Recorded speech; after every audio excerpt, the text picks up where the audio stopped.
Doctor Yunus সরকারের সাথে বিএনপির বিরাট সমঝোতা হয়ে গেছে পর্দার অন্তরালে। গোপন সমঝোতা, ভাগাভাগির সমঝোতা হয়ে গেছে। আসল ঘটনা বহুলাংশে স্পষ্ট হচ্ছে, ফাঁস হচ্ছে। এটা বুঝতে জনগণের আর কোনো অসুবিধা হওয়ার কথা নয়। কি ঘটেছে দেখাই দর্শক। কি ঘটেছে সেটা বলার আগে একটু ব্যাকগ্রাউন্ড বলি। আপনাদের নিঃসন্দেহে মনে আছে কয়েক মাস আগে বিএনপি, রুহুল কবির রিজভী, দুদু, এমনকি সালাউদ্দিনরা সকাল সন্ধ্যা জিকির করত, 3 উপদেষ্টার পদত্যাগ চাই, ডক্টর খলিলুর রহমানের পদত্যাগ চাই, এবং কিছু শব্দ আপনারা শুনতেন, মানবিক করিডর, স্টার্লিং দিয়ে দেশ বিক্রি করে দিচ্ছে, আরাকান আর্মিদের সুবিধা দেওয়ার জন্য স্টার্লিং কিনেছে ইউনূস, ডক্টর খলিলুর রহমান বাংলাদেশকে বেচে দিচ্ছে, ডক্টর ইউনূস চট্টগ্রাম বন্দর দিয়ে দিচ্ছে, শ্রমিক দলের মিছিল, অমুক তমুক, কত কিছু মনে আছে। আবার ওদিকে ইশরাকরা বলতো আসিফের পদত্যাগ চাই, আসিফ একটা ব্যাঙের নাম, মাহফুজ একটা সান্ডার নাম, ওদের পদত্যাগ চাই। সেই বিএনপি এখন ওদের পদত্যাগ চাওয়া তো দূরের কথা, নির্লজ্জের মতো আগের অবস্থান থেকে নাকে খত দিয়ে সরে এসে তারা বলছে এই সরকারের উপদেষ্টারা পূর্ণ সৎ, কোনো সমস্যা নেই, আমাদের পূর্ণ আস্থা। এটার কারণ কি জানেন? এটার কারণ হচ্ছে ইউনূস বিএনপি সমঝোতা হয়েছে যে বিএনপিকে ক্ষমতা এনে দিবে এবং সংস্কার কিচ্ছু করবে না, সংস্কারের মূলা পরবর্তী পার্লামেন্টের হাতে ঝুলিয়ে দিবে। তারপরে বিএনপি পছন্দ মতো যেটা চায় সেটা পার্লামেন্টে পাশ করে নেবে, যেটা চায় না সেটা ফেলে দিবে। আর জনগণ জিজ্ঞেস করবে, বলবে যে আমরা তো পার্লামেন্টে বিল উত্থাপন করেছি, সরকারি বা বেসরকারি, সরকারি বিলই বলবে, যে পাশ হয়নি, এখন আমরা কি করব। মানে বিএনপি যা চেয়েছে ইউনূস সেটা মেনে নিয়েছে। এমনকি কত সিট বিএনপি এটাও চেয়েছে যে প্রধান বিরোধী দল হিসেবে জামায়াত চরমনাই আমাদের জন্য সেফ না, কারণ জামায়াত চরমনাইকে বিরোধী দল বানালে এরা আমাদের আকাম করতে দিবে না এবং সামনের বারেই এরা ক্ষমতা নিয়ে নিবে, এবং আমরা 2-1 টাকা মারলেও জামায়াত চরমনাই ধরবে। তার চাইতে বরং বাবা বিরোধী দল এনসিপি কে বানাও, আরো 2-1টা ছোট দল মিলে, আর ইসলামী দল কিছু কিছু দলকে আমাদের পক্ষ হয়ে কিছু সিট দিয়ে দাও। আর এনসিপি তো যেমন আমরা 10 টাকা খেলে ওদের 2 টাকা দিলেই তো ঠান্ডা, আর ওরা তো আর জামাত চরমনের মতো বড় সংগঠিত শক্তি না, আমরা নিরাপদে দেশ চালাতে পারবো। কারণ জামাত চরমনের বিরোধী দল হলে আমাদের খবর আছে। সব ইউনূস মেনে নিয়েছে এবং জুলাই ঘোষণাপত্র বিএনপি যেভাবে দিতে বলেছে সেভাবে দিয়েছে। এই সমঝোতা হয়েছে। এখন এই সমঝোতার বিনিময়ে ইউনূস বিএনপিকে এত কিছু দিবে।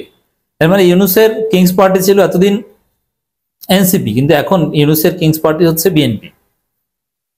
তবে হ্যাঁ, এখানে আরেকটা ষড়যন্ত্র তত্ত্ব আছে, সেটা হচ্ছে যে ঠিক আছে ইউনূস এভাবে বিএনপিকে ক্ষমতা দিয়ে দিল, কিন্তু বিএনপি ক্ষমতা সংস্কার ছাড়া এভাবে বিএনপি ক্ষমতা পেলেই তো দেশ মুহূর্তের মধ্যে নরকের রাজ্যে পরিণত করবে। আওয়ামী লীগকে ছাড়িয়ে যাবে 1 সপ্তাহে বিএনপি ক্ষমতায় আসার, তারপরে 1 সপ্তাহের মধ্যে আওয়ামী লীগকে ছাড়িয়ে যাবে, আর 15 দিনের মধ্যে জনগণ পিটিয়ে বিএনপি ক্ষমতা ছাড়া করবে। তারপরে বিএনপি স্থায়ীভাবে আওয়ামী লীগের মতো পরিস্থিতি বরণ করবে। তারপরে আবার এনসিপি জামাতেরা সামনে আসবে। অনেকে বলে যে ইউনূসের এই পরিকল্পনা থাকতে পারে, দ্যাটস ডিফারেন্ট, বাট আপাতত আমাদের কাছে যেটা মনে হচ্ছে একটা সমঝোতা হয়েছে। আর ওই পরিকল্পনা থাকলেও বিএনপিকে আপাতত ক্ষমতায় এনে দেওয়ার পরিকল্পনা যে হয়েছে এতে তো আর কোনো দ্বিমত নেই। বিএনপিকে ক্ষমতা দিবে, সিট দিবে, এই তো। এই জায়গাটায় বিএনপিকেও তো কিছু দিতে হবে। বিএনপি কি দিবে? বিএনপি ইউনূসকে দিবে ক্ষমতায় থাকার গ্যারান্টি, সেফ এক্সিট, নিরাপত্তা, এবং নির্বাচনে কারচুপি করতে সরকারের যে শক্তি দরকার, এই সরকার ভালো, আইন শৃঙ্খলা ঠিক আছে, সরকারের কোনো ব্যর্থতা নাই, এই সরকার উপদেষ্টারা দুধের ধোয়া। জাস্ট এইটা বিএনপি প্রচার করবে, যাতে কারচুপি করে বিএনপিকে ক্ষমতা এনে দিতে পারে ইউনূস। বিএনপি দিবে এইটা, ইউনূস দিবে বিএনপিকে ক্ষমতা, সিট, আর বিএনপি ইউনূসকে দিবে সততার গ্যারান্টি, টিকে থাকার শক্তি, একটা স্ট্যাবিলিটি, যার বিনিময়ে ইউনূস কারচুপি করতে পারে। এই জায়গাটায়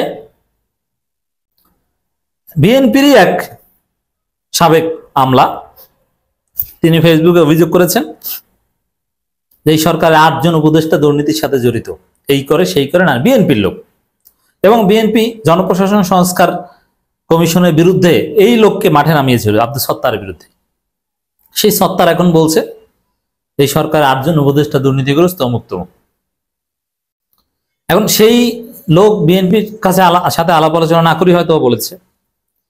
এখন যেই মির্জা ফখরুল বিএনপি এই সরকার দুর্নীতিবাজ অমুক তমুক কত কিছু বলেছে, সেই মির্জা আব্বাসরা পদত্যাগ করতে হবে, দেশ বিক্রি করে দিচ্ছে, সেই বিএনপি এখন লাভ দিয়ে উঠে বলছে না না এই উপদেশটা দুধের ধোয়া।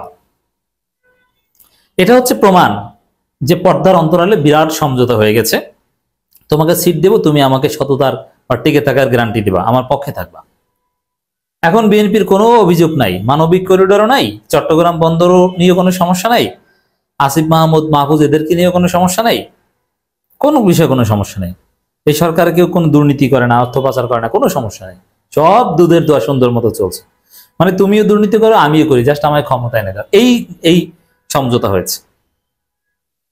নইলে রাজনৈতিক দল বিএনপির কাজই তো হওয়ার কথা সরকারের কোনো দুর্বলতা, সরকারের বিরুদ্ধে কোনো অভিযোগ উঠলে সেটা নিয়ে ঝাঁপিয়ে পড়া। এতদিন দিয়ে এভাবেই চলছিল। এসি বিস্ফোরণকে বোমা হামলা বলে চালিয়ে দিয়েছিল, এখন দুর্নীতির মহা অভিযোগকে বলে যে না কিচ্ছু না, সব ঠিক আছে, দুধের ধোয়া। কত জঘন্য সমঝোতা হলে এই রেসিপ্রোসিটি হতে পারে? অন্তর্বর্তী সরকার উপদেষ্টাদের সততার উপর পূর্ণ আস্থা রয়েছে মির্জা বলল। ওরে বাবারে, এতদিনে আস্থা ছিল না, লন্ডন বৈঠকের পর, নির্বাচনের তারিখের পর এখন আস্থা? কোন জায়গায় হিসাব মিলে যাচ্ছে ক্লিয়ার? অন্তর্বর্তী সরকারের উপদেষ্টাদের সততার উপর পূর্ণ আস্থা প্রকাশ করেছে বিএনপি, এই মন্তব্য করেছেন মির্জা ফখরুল ইসলাম আলমগীর। গণমাধ্যমে দেয়া বিবৃতিতে দলের পক্ষ থেকে এই অভিমত ব্যক্ত করেন। দেখেন, এমনিতে হচ্ছে মাইক হাতে পেলে কথার কথা কোথাও বলা যায় না এরা ভালো না, বিবৃতি দিয়ে বলছে যে এরা সৎ, মানে সরকারের পক্ষে দাঁড়িয়েছে। কি অতি উৎসাহী আচরণ! অনেক সিট দেওয়ার চুক্তি হয়েছে মনে হয়, এজন্য খুব লাভ দিয়ে উঠে এই সরকারের পক্ষে এখন দাঁড়াতে হচ্ছে। অন্তর্বর্তী সরকারের উপদেষ্টাদের সততার উপর পূর্ণ আস্থা।